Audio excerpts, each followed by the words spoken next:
Welcome to the Introduction to DISC Behavioral Survey training. The purpose of this program is to provide you with an overview of the DISC model as it relates to behaviors. DISC is the language of how we act and looks at measurable, observable behaviors and emotions. DISC is how you do things. DISC is an observable universal language observed through tone of voice, words, pace, and body language. Communication is a combination of words, tone of voice, and body language. DISC behavior can be observed in each of these areas. It's important to remember that behaviors are not good or bad, they're just different. However, some natural behavioral styles are bad fits with certain responsibilities, which should become more clear as you move through this program. All DISC styles are equally valuable. Everyone is a blend of all four styles. Personal factors such as life experiences, education, and maturity influence your style. Let's look at what DISC stands for. D is dominance, which is how you approach and respond to problems and challenges and exercise power. I is influencing, which is how you interact with and attempt to influence others to your point of view. S is steadiness, which is how you respond to change, variation, and pace of your environment. And C is compliance, which is how you respond to rules, procedures, or constraints.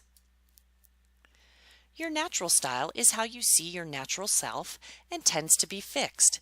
If your natural style changes, it is usually because of a dramatic life event. Your adapted style is how you believe you need to behave in order to do your job. Every DISC report addresses natural style and adapted style. In this particular report, it is addressing adapted style in the workplace. It is helpful to compare the two graphs. If there is strong similarity between graphs 1 and 2, you probably feel quite comfortable being yourself in your work environment. If there is great variance between graphs 1 and 2, something in your work environment, graph 1, is motivating you to elevate and/or minimize aspects of your basic style, graph 2. As a coach, you want to be aware of when your member adapts by more than 30% and talk about the stress this may be causing them. Here is a basic set of descriptors for each behavioral style. As you can see, there is quite a difference between the four styles.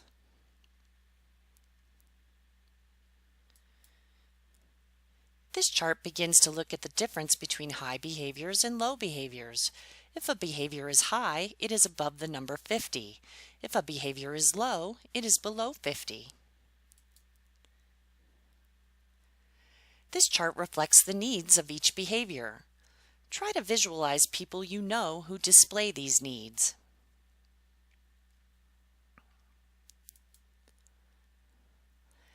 Here is a summary of the emotions and fears for each style. Of course, all people feel many types of emotions. This emotion is the one you are most likely to see from each profile. In the case of the high S, they are highly unlikely to show you any emotion. However, high S's still feel emotions. They are just unlikely to display them. This chart shows the difference in emotions between high behaviors and low behaviors. Now let's take a look at the general characteristics for each behavior. Take a look at the descriptors for a high D. It might be easiest to remember the descriptors that start with D. Daring, decisive, and direct. When working with a team, high Ds get results, are challenge-oriented, and initiate activity. The ideal environment for a high D is one where they have freedom from controls, supervision, and details. Clearly, someone who is dominant doesn't want someone to dominate them. Ds also enjoy an innovative environment, having a forum to express their ideas, and working with a challenge or opportunity. Under stress, Ds may seem demanding, aggressive, or egotistical. Because of their direct nature, a high D may lack tact and diplomacy. They may also set their standards too high and take on too much too soon, too fast. These are the communication traits of a high D. Their body language is likely to be very direct, as if they are coming right at you, usually moving towards you. Here are some famous high D personalities. If no one on the screen is familiar to you, feel free to do a Google search and view interviews of them. You should be able to identify some of the high D traits rather quickly. As you continue through this program, feel free to pause and Google any of the other examples presented. Now let's look at the descriptors for a high I. High I's tend to be charming, enthusiastic, optimistic, and trusting. When working with a team, high I's promote ideas, use creative problem solving, and motivate others towards goals. The ideal environment for a high I is one where they have lots of people contacts, a forum for ideas to be heard, and a democratic supervisor. I's also enjoy having freedom of movement and freedom from control in details. Under stress, I's may seem self-promoting, overly optimistic, and too talkative. A high I may be inattentive to details, be unrealistic appraising people, and be a situational listener. These are the communication traits of a high I. The body language for a high I is usually quite expressive and tends to be to the sides of the body versus the D who is moving forward towards you.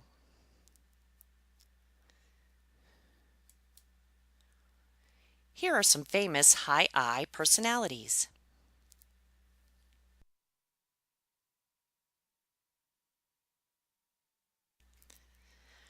Take a look at the descriptors for a high S. It might be easiest to remember the descriptors that start with S: sincere, stable, and steady.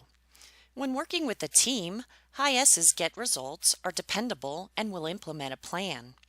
The ideal environment for a high S is one where they have a stable and predictable environment that allows time to change.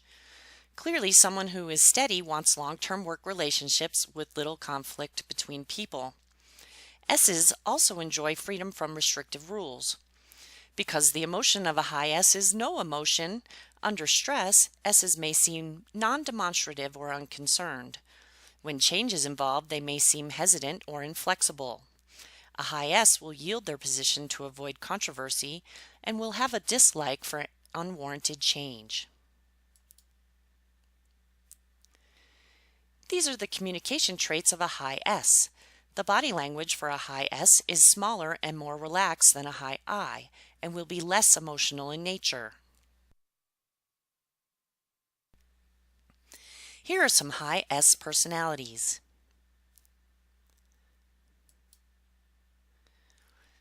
Here are the descriptors for a high C. High C's are analytical, conscientious, mature, and precise.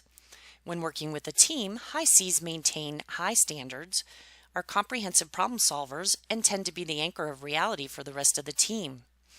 The ideal environment for a high C is one where critical thinking is needed, usually in technical work or specialized areas. C's also enjoy close relationships with a small group and a private office or work area.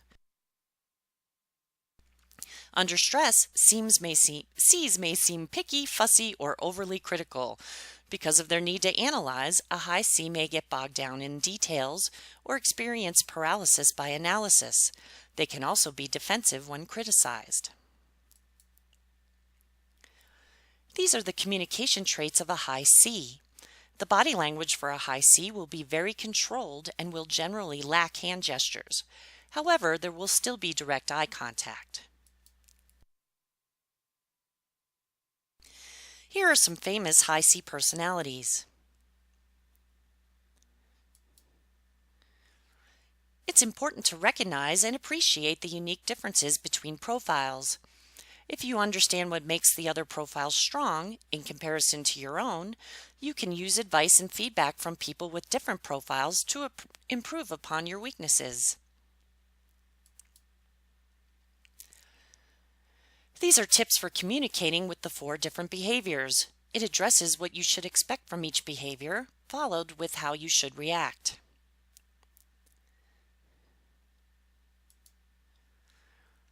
These are ways not to communicate with the different behaviors.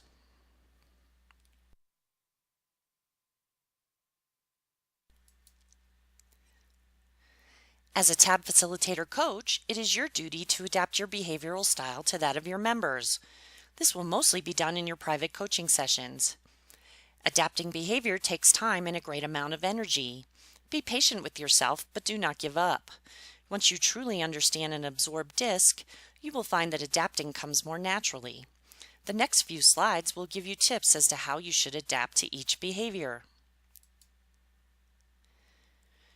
These are some ways you can begin to adapt your behavior to a high D.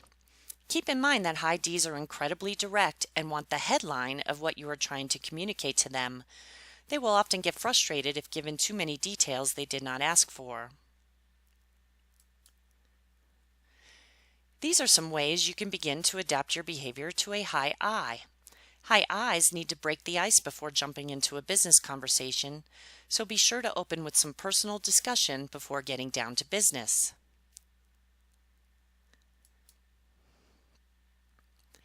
These are some ways you can begin to adapt your behavior to a high S. High S people do not like to be rushed and will avoid conflict. If you push them too hard, they may give up their own position just to appease you, which is not the same as agreeing with you.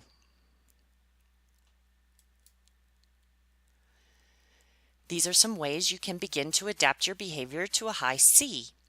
Keep in mind that high Cs generally need more details than any of the other behaviors. They will also feel incredibly uncomfortable in any situation where they are asked to bend or break rules. DISC should be a key tool in your TAB toolbox. If you want more education on DISC and its benefits, please refer to the book Universal Language of DISC by Bill J. Bonstetter.